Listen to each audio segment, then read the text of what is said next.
इधर आ गया अभी। तो गाइस आज हम स्टार्ट करने जा रहे हैं अपना हाइड्रोकार्बन लेक्चर 1। ठीक है, सबसे पहले ये बताता हूँ कि इस चैप्टर में हमारे को पढ़ना क्या है। ठीक है, इस चैप्टर का जो आपका मोटिव है ना पढ़ने का, वो है कि ऑर्गेनिक केमिस्ट्री पता लगेगी क्यों पढ़ी जा रही है, और क्यों तो एक अलग क्वेश्चन है भाई, पेपर में आ रही है तो पढ़नी है। ठीक है, उसके अलावा भी बताऊंगा क्यों पढ़ रहे हैं, और एक चीज की पढ़ना क्या है। ठीक है, तो यहाँ पर आपको कुछ ग्रुप्स लिख रहा हूँ मैं, कौन कौन से यहाँ देखते चलो। आपको क्या करना है, अपना रजिस्टर ना इसे हॉरिजॉन्टल कर देना है। ठीक है, वर्टिकल में मत लिखना, हॉरिजॉन्टल कर देना, और पहले देख लो कि लिखवा क्या रहा हूँ ताकि आप अच्छे से लिख पाओ। यहाँ पर आपका सबसे पहले क्या आया, एल्केन। ठीक है, एल्केन के बाद आपका आता है एल्कीन, एल्कीन के बाद एल्काइन। ये सीक्वेंस तो आप जानते हो, एल्कीन एल्कीन एल्काइन। इसके बाद क्या आता है, इसके बाद आपका आता है haloalkane, haloalkane. Then आता है अल्कोहल। उसके बाद क्या आता है एल्डिहाइड, एल्डिहाइड। देन क्या आता है कार्बोक्सिलिक एसिड, लिख देते हैं यहाँ पर कार्बोक्सिलिक एसिड। आ गया। ठीक है, इन सबके ना मैं 2 कार्बन वाले मेंबर लिखता हूँ। 2 कार्बन वाले मतलब जैसे एल्केन में आपका इथेन आ जाएगा, एल्कीन में क्या आ जाएगा, इथीन। तो हर का 2-2 कार्बन का मेंबर देखते हैं। सी सिंगल बॉन्ड सी, यहाँ पर एच एच और एच लगे हैं। ये खाली स्पेस सारा क्या है, कार्बन एच। यहाँ पर क्या हो गया, डबल बॉन्ड और 2-2 एच, ये ट्रिपल बॉन्ड और सिंगल सिंगल एच, और यहाँ पर एच थोड़े से ऐड हो गए। और हेलो एल्केन कौन सा होता है, नॉमेनक्लेचर हम पढ़ चुके हैं ना। हेलो एल्केन होता है जो फ्लोरीन क्लोरीन ब्रोमीन वाले कंपाउंड होते हैं। तो हेलोजन ग्रुप को ना एक्स ग्रुप से शो करते हैं। ये वैलिड है, ये मेरा बनाया हुआ नहीं है। अल्कोहल आते हैं, एक्स हटा करके यहाँ पर क्या लगा देंगे आपका OH। ठीक है भैया, ठीक है, दिखाई दे रहा है सही से? हाँ दे रहा है। तो यहाँ पर आ जा, एल्डिहाइड में आ भाई COH, और यहाँ पर क्या है आपका HH, और ये आपका आ गया COOH। ठीक है भाई, ये आ गया। आपको ऑक्सीडेशन और रिडक्शन टर्म पता है। ऑक्सीडेशन होता है ऑक्सीजन ऐड करना या हाइड्रोजन रिमूव करना। होता है काफी सारा है, लेकिन फिलहाल अभी हम बात कर रहे हैं किस बेसिस पर, ऑक्सीजन ऐड करना या फिर हाइड्रोजन रिमूव करना। इस चीज को ध्यान दो। जो एल्केन है इसमें 2 कार्बन पर 6 हाइड्रोजन लगे हुए हैं। अरे 3 इस पे, 3 इस पे। लेकिन जैसे ही मैं एल्केन से एल्कीन पे गया तो 2 हाइड्रोजन रिमूव हो गए, 2 रिमूव हुए, यहाँ एक डबल बॉन्ड आ गया, क्योंकि भैया बॉन्ड्स तो पूरे रखने हैं ना। तो जैसे ही मैं एल्केन से एल्कीन पर गया तो मेरे हाइड्रोजन का रिमूवल हुआ, और फाइनली हमारा हो गया ऑक्सीडेशन। तो ये डायरेक्शन मेरी ऑक्सीडेशन की है। एल्कीन से एल्काइन गया तो भी क्या हुआ, ऑक्सीडेशन, क्योंकि 2 H और रिमूव हो गए। लेकिन एल्कीन से जब हेलो एल्केन पर गया तो एच ऐड हुए हैं, हाइड्रोजन का ऐड होना कहलाता है रिडक्शन। और अभी आपने क्योंकि रिडॉक्स चैप्टर नहीं पढ़ा तो आपको बता देता हूँ, ये इलेक्ट्रोनेगेटिव एलिमेंट होता है। Yes sir. इलेक्ट्रोनेगेटिव एलिमेंट का ऐड होना कहलाता है ऑक्सीडेशन। तो अब आप कहोगे फिर तो शायद एक्सटेंट पर बात होगी कि क्या ज्यादा हुआ, रिडक्शन ज्यादा हुआ या फिर ऑक्सीडेशन। तो रिडक्शन का मतलब है हाइड्रोजन ऐड होना, और इलेक्ट्रोनेगेटिव एलिमेंट का ऐड होने का क्या मतलब है, ऑक्सीडेशन। तो इलेक्ट्रोनेगेटिव एलिमेंट जीत जाता है और अल्टीमेटली ये क्या होता है, ऑक्सीडेशन। तो एल्काइन से हेलो एल्केन जाना भी क्या है, ऑक्सीडेशन। सिमिलरली हेलो एल्केन से जैसे ही मैं यहाँ पे अल्कोहल पे गया तो साक्षात ऑक्सीजन ही ऐड हो गया, तो अगेन क्या है, ऑक्सीडेशन। यहाँ पर गया तो H रिमूव हो गए, अरे H रिमूव हो गए, ऑक्सीडेशन। और यहाँ गया तो एक और ऑक्सीजन ऐड हो गया, अगेन ऑक्सीडेशन। तो आप ये बात समझ पा रहे हो कि ये डायरेक्शन कौन सी है, ये डायरेक्शन है ऑक्सीडेशन की। और अगर यहाँ से उल्टी डायरेक्शन जाता हूं तो ये कौन सी है, रिडक्शन की। अब ऑर्गेनिक केमिस्ट्री में हम पढ़ते क्या है, मैं जब भी आपको ऑर्गेनिक केमिस्ट्री पढ़ाऊंगा ना तो किसी भी फंक्शनल ग्रुप के बारे में 3 एस्पेक्ट आपको पढ़ाऊंगा। जैसे कि आपकी जो ऑर्गेनिक केमिस्ट्री है वो इतनी ज्यादा बढ़िया इन्होंने डिजाइन कर रखी है ना कि 11th क्लास में आप लोगों को उन्होंने ना ये पढ़ा रखा है, कौन सा functional group, alkane alkene alkyne. हाँ, इस चैप्टर में आप ये 11th क्लास का ये पोर्शन पढ़ोगे। कोई डाउट? कोई डाउट नहीं। फिर जब आप 12th क्लास में आओगे तो 12th क्लास में ये आपका 10th चैप्टर है, ये आपका 11th चैप्टर है, ये आपका 12th है, और ये वाला 13 नहीं है। हाँ सेपरेट है, ठीक है। ये वाला 13 नहीं है, 13 अलग चैप्टर है, फिलहाल उस वाले चैप्टर को मैंने इंक्लूड नहीं करा। तो ये आपका 10, 11, 12, ये भी 12, और अगला क्या है 13। तो सीक्वेंसिंग तो बहुत अच्छी है, समझ रहे हो? तो जब भी आप कोई फंक्शन ग्रुप पढ़ते हो, या जैसे सिंपल सी बात है, जब हम किसी इंसान से मिलते हैं तो हम उसका क्या देखते हैं? सबसे पहले दिखता है बढ़िया दिखता है नहीं दिखता, भाई सबसे पहले तो यही देखते हैं नेचर वेचर या तेल लेने। फिर जब साथ में रहने लगता है तब पता लगता है यार नेचर भी चेक करना था क्या। सोच समझ के डिसीजन लेना होता है, अच्छा भी देखना चाहिए, नेचर भी अच्छा होना चाहिए, समझ गए? तो ये चीजें देखते हैं ना, इंसानों के बारे में यही तो देखा जाता है, ठीक है। तो फंक्शनल ग्रुप जब हम पढ़ रहे होते हैं, जब भी मैं पढ़ रहा हूँ तो क्या देखते हैं सर? तो कुछ तो हाँ कैसा दिखता है तू देख लेगा फंक्शन ग्रुप, क्या जानते। तो whenever we study organic chemistry, ठीक है, we are generally concerned with 3 aspect of any function group. तो यहां पर इसी बात को लिख लेते हैं, whenever we study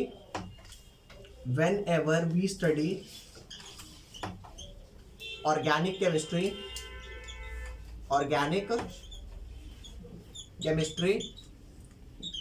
we are generally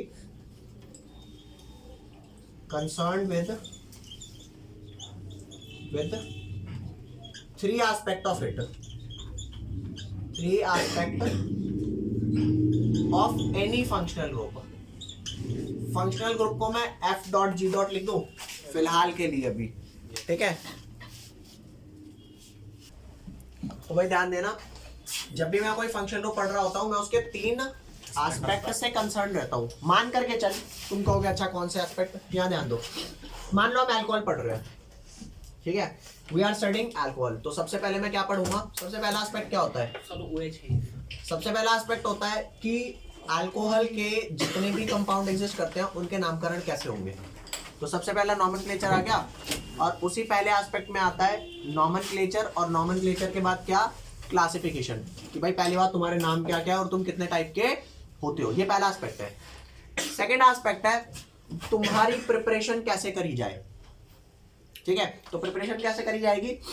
preparation of alcohol by the oxidation of alkane, ठीक है, बनाना सीखेंगे।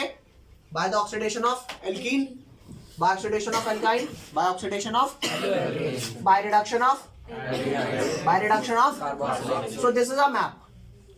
अगर आप यहां पर हो, लेफ्ट वाले ग्रुप से आ रहे हो तो ऑक्सीडाइज करके आओगे, राइट वाले से आ रहे हो तो हर ग्रुप से मेरे को अल्कोहल बनाना आना चाहिए।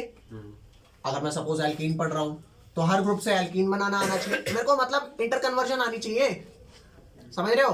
तो पहला ये था कि आपका जो फंक्शनल ग्रुप है उसका नॉमेनक्लेचर और उसकी क्लासिफिकेशन क्या है, ये पहला एस्पेक्ट है। सेकंड एस्पेक्ट क्या है?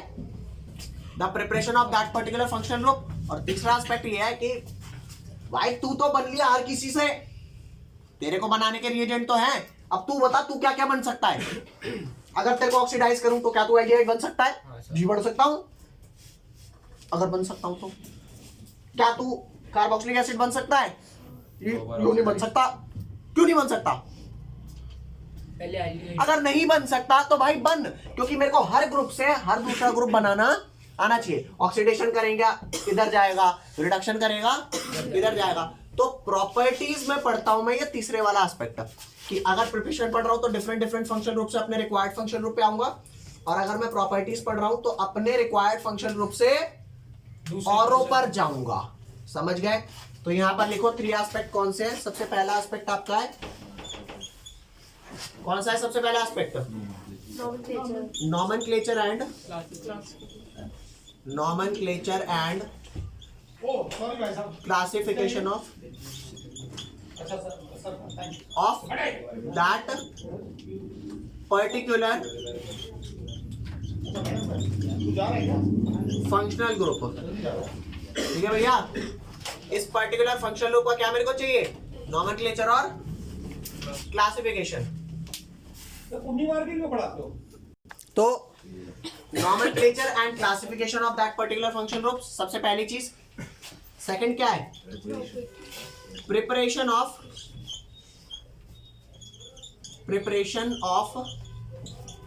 That functional group. प्रिपरेशन में हम क्या करेंगे? डिफरेंट डिफरेंट फंक्शनल ग्रुप से उस पर आएंगे, ठीक है। और थर्ड एस्पेक्ट हमारा क्या है, properties of that function group. ये प्रॉपर्टीज का क्या मतलब है, प्रॉपर्टीज का मतलब है भाई तू अब किस किस में कन्वर्ट हो रहा है बता दे, ठीक है। अब मेरी बात सुनना, आप कहोगे यार ये तो तूने इतनी सारी चीज बता दी, ये बता हम पढ़ेंगे कैसे, तो पढ़ेंगे कैसे समझना।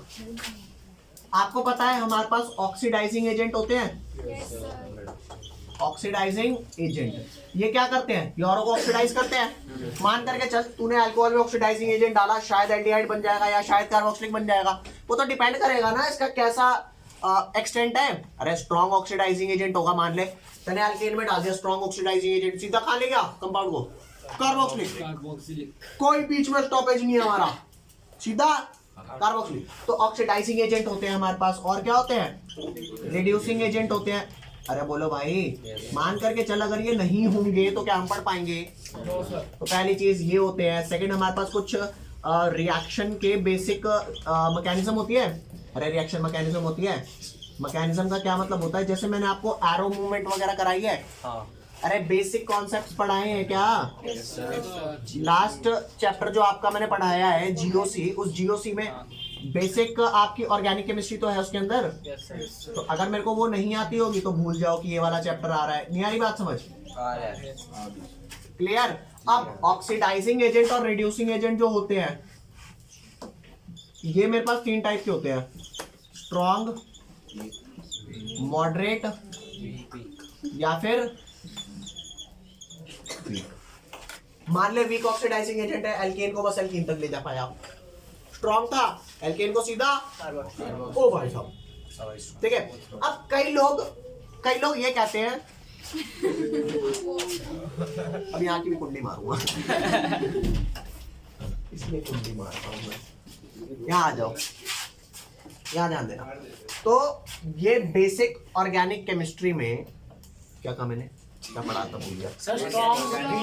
हाँ, स्ट्रॉन्ग, मॉडरेट और वीक क्या होते हैं, ऑक्सीडाइजिंग या रिड्यूसिंग एजेंट। और ये बहुत सारे हैं भाई साहब, बहुत सारे।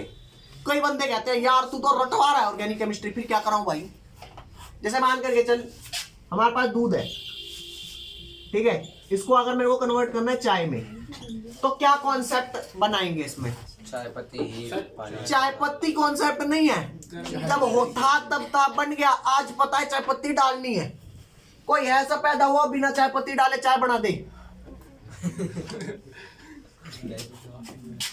तो हमारे को रिएजेंट क्या डालना पड़ेगा, यहाँ पे चाय पत्ती डालनी पड़ेगी, शुगर डालना पड़ेगा, हीट देना पड़ेगा, बन गया चाय में। ये था ना तेरा रिएक्टेंट, मैंने बढ़ा दिया इसका चाय। और इसी के अंदर अगर तो मान करके चल कॉफी पाउडर डाल दे, क्या डाल दे भैया, कॉफी पाउडर डाल दे, वही शुगर डाल दे, वही हीट कर दे, तो ये क्या बन गया, कॉफी बन गया। वही सेम रिएक्टेंट एक रिएजेंट के चेंज करने से। तो अगर तुम कहते हो यार तू तो रटवा रहा है, तो भाई रटनी तो पड़ेगी, प्योरली नहीं समझी जा सकती।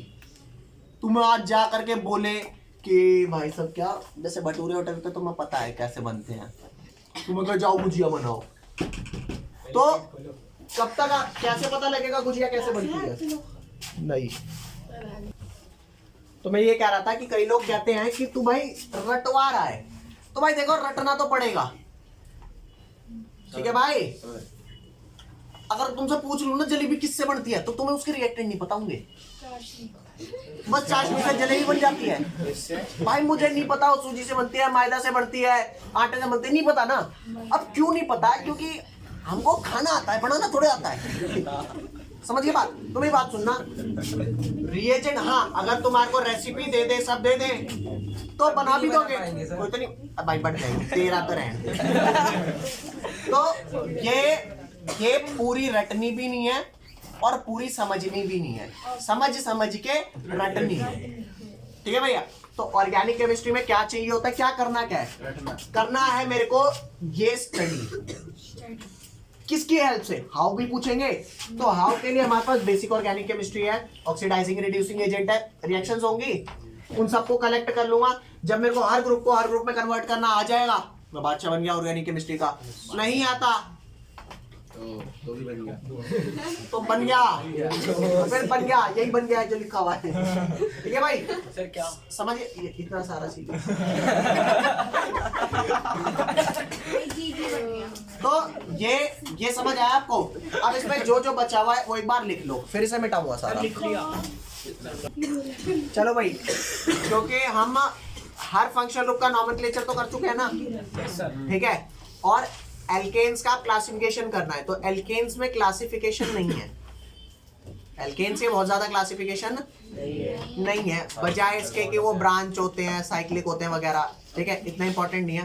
तो हम डायरेक्टली किस पे आ रहे हैं? Preparation of alkanes. ठीक है भैया, देखिए यहाँ पर, अबे यार ये बीच वाला तो मिटा ही दिया। तो भाई लिखेंगे सबसे पहला क्या? Preparation of alkane. Preparation of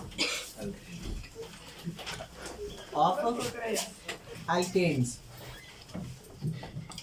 और प्रिपरेशन में सबसे पहली प्रिपरेशन क्या आएगी? सबसे पहली प्रिपरेशन है फ्रॉम अनसैचुरेटेड हाइड्रोकार्बन। और ये जो अनसैचुरेटेड हाइड्रोकार्बन होते हैं इसमें कौन कौन आ जाते हैं आपके? एल्कीन आता है एंड एल्काइन आता है।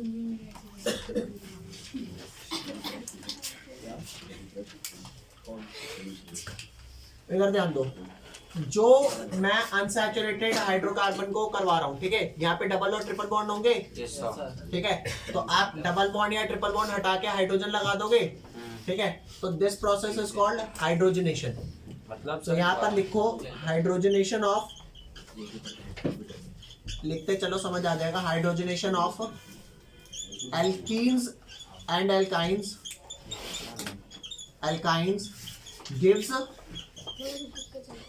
Alkene as final product. Final product क्या मिलता है भैया? एल्केन मिलता है, ठीक है रे। जैसे मान करिए चलो आपके पास CH ट्रिपल बॉन्ड CH है, आपने हाइड्रोजन डाला किसकी प्रेजेंस में? अच्छा, रिएजेंट्स क्या यूज होंगे यहाँ पे? रिएजेंट यूज होंगे या तो hydrogen in the presence of निकल डालना है, या फिर hydrogen in the presence of क्या डालने हैं? PD, या फिर hydrogen in the presence of platinum. ये तीन जो आपके मेटल है ना, ये कैटलिस्ट की तरह काम करते हैं। और कैटलिस्ट का काम क्या होता है? यहाँ पर काम है रिएक्शन का रेट थोड़ा सा फास्ट करा देना। क्या है? हाँ? PD है पैलेडियम, PT है प्लैटिनम, ठीक है। तो आप ये PD को ऐसे याद रख सकते हैं, नी पड़ पाता। Real life inspired. हाँ, इंस्पायर्ड फ्रॉम रियल लाइफ। नी पड़ पाता, तो मेरी स्टोरी है, ठीक है भैया। तो ये क्या होगा? ये दोनों डबल बॉन्ड हटाएगा, जैसे ये CH ट्रिपल बॉन्ड CH है ना जी, तो ये वाला बॉन्ड हटाएगा, इधर HH लगाएगा, एक और बॉन्ड हटाएगा, HH लगाएगा। और याद रखना, एल्कीन्स पे रिएक्शन अगर आप चाहो रोकना कि यार एल्कीन्स ही बना के छोड़ देते हैं, तो एल्कीन पे रिएक्शन रुकेगी नहीं, ठीक है भैया। तो इस वाली रिएक्शन से एल्कीन और एल्काइन आप सीधा किस में कन्वर्ट कर देते हो? एल्केन्स में। This is the first method. कोई लोचा है इसमें? And this hydrogenation is specially called catalytic hydrogenation. Why? Because यहां पर हम कैटलिस्ट भी यूज कर रहे हैं। जल्दी लिखो इसको। जैसे मान करके चलो, यहां पर आपका लिखा है CH3Cl लिखा है, ठीक है। तो Cl अगर मैं हटा दूंगा और H लगा दूंगा तो हेलो एल्केन से एल्केन बन गया सीधा। तो जो एल्काइल हैलाइड होता है, इसमें मेरे को रिएजेंट डालना है, जिंक डालना है और क्या डालना है? H+, ठीक है भैया, ठीक है। और एक चीज और, यहाँ पे जैसे फिजिकल केमिस्ट्री में या इनऑर्गेनिक केमिस्ट्री में हम रिएक्शन बैलेंस करते हैं ना, यहाँ बैलेंस नहीं करते। वो इसलिए बैलेंस नहीं करते, जैसे मान करके चल, तू अगर 5 कप चाय बना रहा है, जितनी पर्टिकुलर चाय पत्ती डालनी है, अगर तूने उतनी नहीं डाली, कम डाली है, तो क्या सिर्फ 4 कप चाय बनेगी, 1 कप दूध रह जाएगा? नहीं सर, बनेगी ना। बनेगा, समझ गया बात? लेकिन उस पोटेंशियल के साथ नहीं बनेगा। हाँ, नहीं बनेगा, ऑब्वियस सी बात है। तो यहाँ स्टोइचियोमेट्री कई जगह नहीं लगती, और मैं ये मान करके चल रहा हूँ कि रिएजेंट में एक्सेस में लेकर के चल रहा हूँ, तो यहाँ पे स्टोइचियोमेट्री में मत फंसना, तो यहाँ आ जा CH3Cl में जिंक की प्रेजेंस में H+ डाला है, तो क्या होगा, ये H+ इस Cl को हटा देगा और क्या लगा देगा, CH3H। सो अल्टीमेटली ये क्या बन गया आपका, CH4। ठीक है भैया, साइड प्रोडक्ट नहीं लिखेंगे, ठीक है। अरे बोल दे, तो यहाँ आ जा। अगर मान करके चल यहाँ पर CH3CH2Cl होता तो क्या बनता, तो यही रिएजेंट हम डालते Zn और H+, ये हमारा बन जाता CH3 CH2 और H, तो ये क्या बन गया, CH3 CH3 बन गया, इथेन बन गया। डन कर दे से।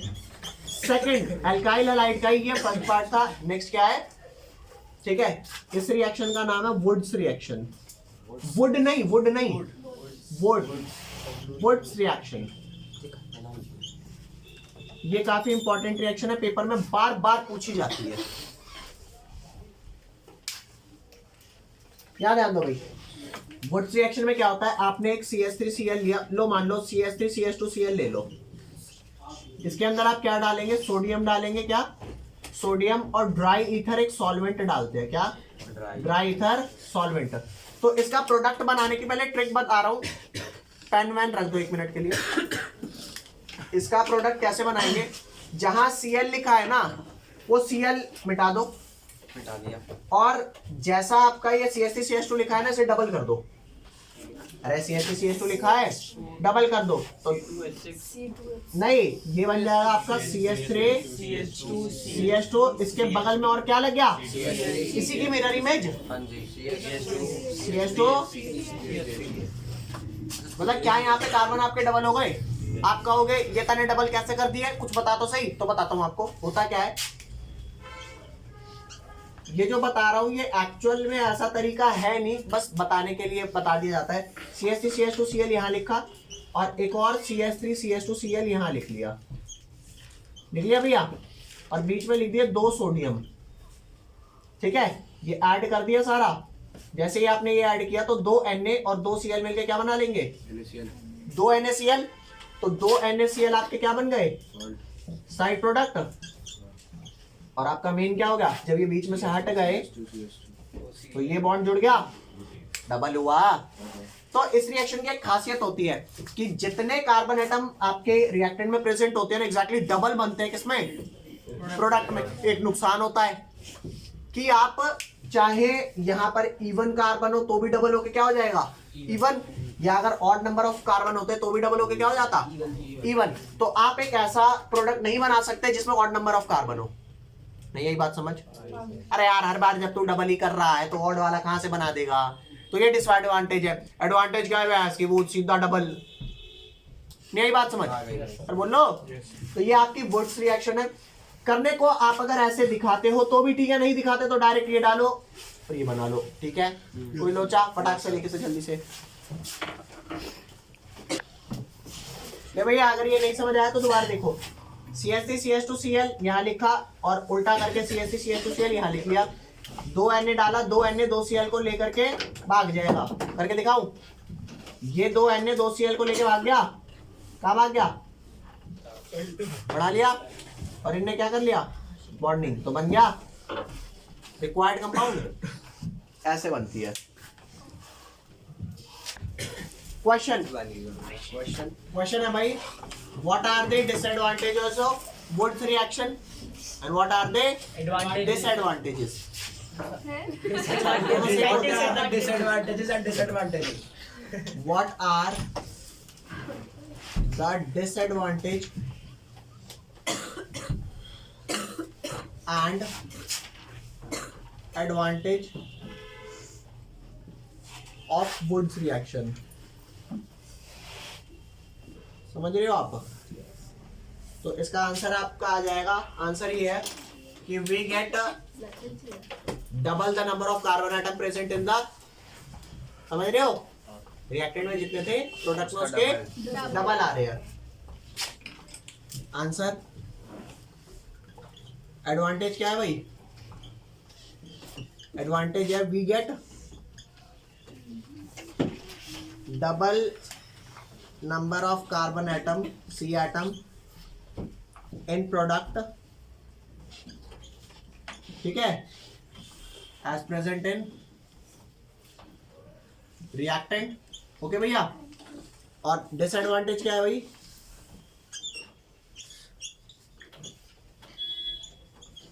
यार दिख नहीं रहा यार कुछ भी। डिसएडवांटेज क्या है भाई? डिसएडवांटेज वाला डिसएडवांटेज है इसका कि we can not make an alkane with odd number of carbon atom. ठीक है भैया, वी कांट मेक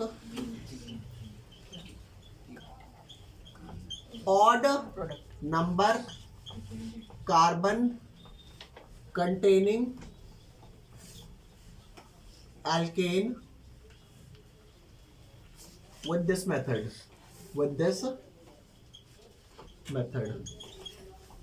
जैसे ये डिसएडवांटेज बोला ना, तो एक भैया जी आए, उन्होंने कहा अता क्या होगा अगर मैं एक ऑड नंबर वाला और एक इवन नंबर वाला ले लूं एल्केन, हेलो एल्केन, तो कहेगा फिर तो बनेगा ना। बोल बे बना के नहीं बना ऑड वाला? अरे भौको, अब तो बन गया या अब भी नहीं बना? तो इसका आंसर ये है कि इसने इसके साथ बनाया तो बना। किसने कहा कि ये सिर्फ इससे ही रिएक्ट करेगा? ये अपने आप से भी रिएक्ट करेगा। अरे बोलो, यार बहुत सारे मॉलिक्यूल है ना। तो ये CH3Cl plus 2Na plus ClCH3, जब ये रिएक्ट करेगा तो क्या बनेगा भैया? ये रिएक्ट करेगा तो आपका क्या बनेगा? CH3CH3। और अगर मान ले ये वाला रिएक्ट करेगा तो ये वाला CH3CH2Cl जब ऐसे ही रिएक्ट करेगा तो क्या बनेगा? CH2 4 कार्बन वाला।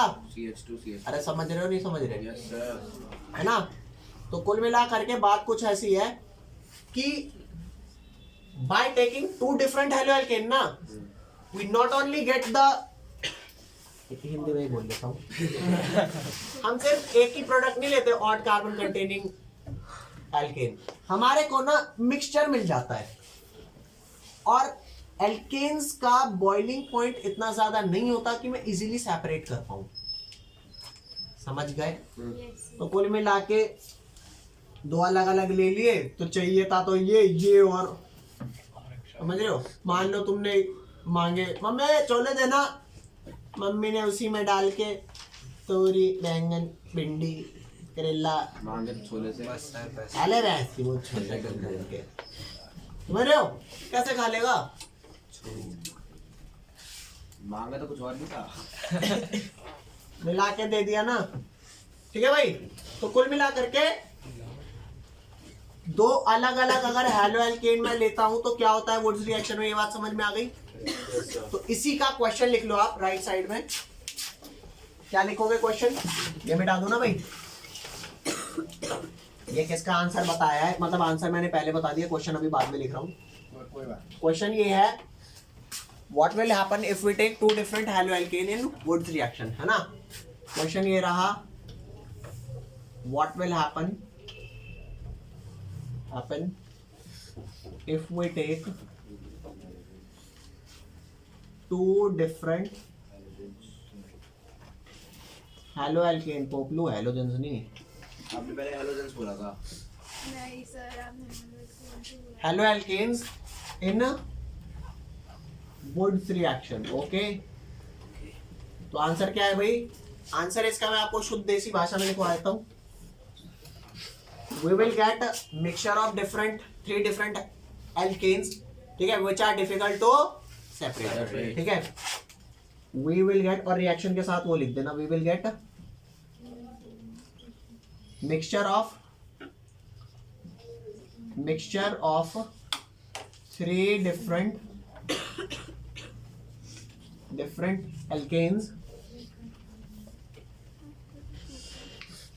which would be difficult to कौन सी भाषा है ये? CUL, difficult to separate। Is that clear? देखो भाई, यस सर। चलो भैया लिख दे, फटाक से लिख एकदम।